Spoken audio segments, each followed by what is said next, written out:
जातात। खरं तर शिक्षक भरतीची प्रक्रिया दुसऱ्या बाजूला सुरू आहे. 21,778 जागांची भरती प्रक्रिया सुरू असताना याचिका देखील दाखल होत आहेत. आज सुनावणी होती, काय नेमकं सांगा? नाही, ती याचिका कोर्टाने फेटाळली आहे।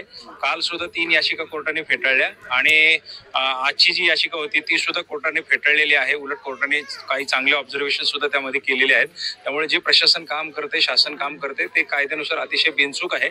4 याचिका दाखल होऊन सुद्धा एकही याचिका सस्टेन होऊ शकली नाही, यावरून आपले ते लक्षात येईल। तर प्रत्येक प्रश्नाचं उत्तर देण्याचा प्रयत्न तुम्ही केलेला आहे, मात्र आजही अनेक विद्यार्थी जे आहेत ते संभ्रमात आहेत। जर संस्था किती येणार आहेत, एकाच 3 जरी प्रमाण असलं तरी एका विद्यार्थ्याला संस्था किती येणार हा प्रश्न अनेकांच्या मनामध्ये आहे। रेफरन्स सर्व देता येतात हे सर्वांना माहिती आहे।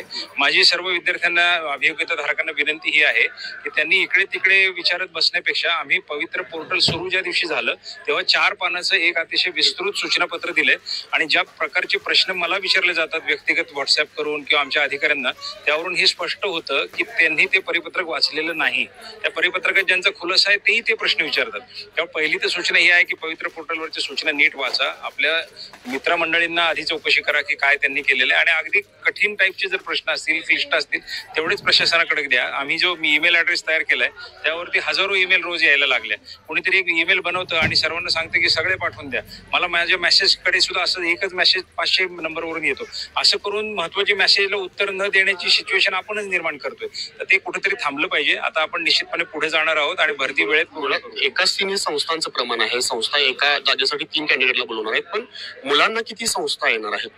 जेवढे काही संस्था त्या मुलांना त्यांच्या विषयानुसार त्यांच्या एकंदरीत एंटायटल प्रमाणे उपलब्ध आहेत ते सगळ्या संस्थांना त्यांना प्रेफरन्स देता येतो। कारण इथं विषय, मार्क, संस्थांची रिक्वायरमेंट, आरक्षण या सगळ्यांचं कॉम्बिनेशन होऊन ते ठरतं। त्यामुळे किती संस्था हा असा स्पष्ट नाही करता येणार। त्यांना जे जे प्रेफरन्स जनरेट झाले त्यापैकी ते निवडू शकतात। तर एखादा विद्यार्थी विथ इंटरव्ह्यू मध्ये जर त्यानं सिलेक्शन तिथं गेला नाही, शाळेमध्ये पोहोचला नाही, तर तू भरती प्रक्रियेत राहणार की बाहेर होणार? नाही, जर एखादा विद्यार्थी तिथे गेलाच नाही तर तो भरती प्रक्रियेत राहू शकत नाही, कारण त्यांनी ते रिफ्यूज केलेलं आहे स्वतःचं तिथे जाणं। तो जर जॉईन झाला नाही त्या संस्थेमध्ये तर तो विद्यार्थी आणि आपण एक नवीन दुरुस्ती ही केली। एकाच 3 प्रमाण एकीकडे केलंय, दुसरीकडे आपण म्हणजे संस्थेचं जे पूर्वी एकाच 10 होतं ते एकाच 3 केलंय, कारण जास्त गुणवत्तापूर्ण विद्यार्थ्यांमध्येच ती कॉम्पिटिशन राहावी। आणि दुसरं असं केलं की दर 3 महिन्यांनी भरतीची पण सोय ठेवली आहे। पूर्वी 2-2, 3-3 वर्ष भरती होत नसे, आता लगेच जर एखादा मुलगा जर जॉईन नाही झाला तर ती संस्था लगेच आमच्याकडे 3ऱ्या महिन्यानंतर येऊ शकेल आणि आम्ही त्यांना परत पवित्र पोर्टल मधनं विद्यार्थी पुरवू शकू। उद्यापर्यंतची मुदत वाढवलेली आहे, काय सांगाल उमेदवारांना? काय सांगाल? नाही, उमेदवारांना मी फक्त एवढंच सांगेल की टोटल 2,17,000 अभियोग्यता धारक हे TIT पास होऊन आपले आपले मार्क्स घेऊन उभे आहेत। जागा आत्ताच्या घडीला 22,000च्या आसपास आहेत। त्यामुळं काही जरी केलं, प्रत्येक मागणी जरी मान्य केली तरी नोकऱ्या 22,000च आहेत। त्यामुळे 2,17,000 लोकांना तर काय नोकऱ्या मिळणार नाहीत। त्यामुळं ही वस्तुस्थिती आपण पहिले मान्य केली पाहिजे की 2,17,000 पैकी 1 लाख जवळजवळ म्हणजे 2,17,000 वजा 22,000 जाता जो आकडा, तेवढ्या लोकांना नोकरी मिळणार नाहीये। त्यामुळे उगीच ओव्हर एक्साइटमेंट मध्ये काही लोक म्हणतात की थोडं हे करा, समाजशास्त्र घ्या, कला शिक्षक घ्या, क्रीडा शिक्षक घ्या, हे घ्या ते घ्या। तर हे कुठेतरी ती अँझायटी थोडी कमी केली पाहिजे। आपण ज्या गुणवत्तेच्या ब्रॅकेटमध्ये आहोत आपण असू तर आपल्याला निश्चितपणे नोकरी मिळेल। दुसरी गोष्ट की जो एक नियमांचा सेट आता तयार केलाय, आपण एक नियम केलेले आहेत, त्या नियमाप्रमाणे जी भरती होईल। प्रत्येक जण सजेशन जे देतोय ते नियम बदलण्याचं सजेशन देतोय। असा खेळ नसतो। म्हणजे क्रिकेटची मॅच ही क्रिकेटच्या नियमाप्रमाणे होते। येऊन कोणीतरी म्हणेल नाही तुम्ही 10 बॉलची ओव्हर करा, तुम्ही 2 बॅट द्या प्रत्येकाला, नाही चालणार ना। तर आता त्याच्यातून आपण थोडं बाहेर या। सर्व अभियोग्यता धारकांना माझं सांगणं आहे की नियम किती वेळा आणि कशा प्रकारे चॅलेंज करावे ह्याचंही काहीतरी तारतम्य असलं पाहिजे।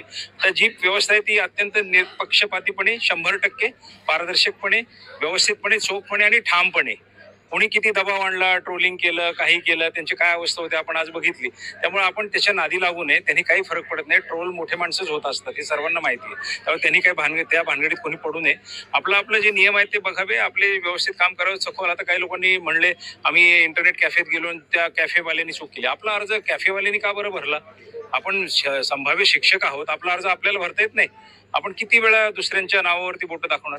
तर ह्या गोष्टी टाळल्या पाहिजे। अतिशय फ्री अँड फेअर प्रक्रिया होईल आणि आमचा प्रयत्न राहील की आचारसंहितेच्या आधी ही पूर्ण शेवटचा प्रश्न आहे की साधारण व्यक्तीच्या ज्या जागा फ्रीज केलेल्या आहेत त्यामध्ये जो समिती गठीत करण्यात आलेली होती त्या समितीचा अहवाल आला नाही, समिती ती आता गठीत केली आम्ही, जस्ट आम्ही करतो आहोत, म्हणजे ती प्रक्रिया चालू आहे।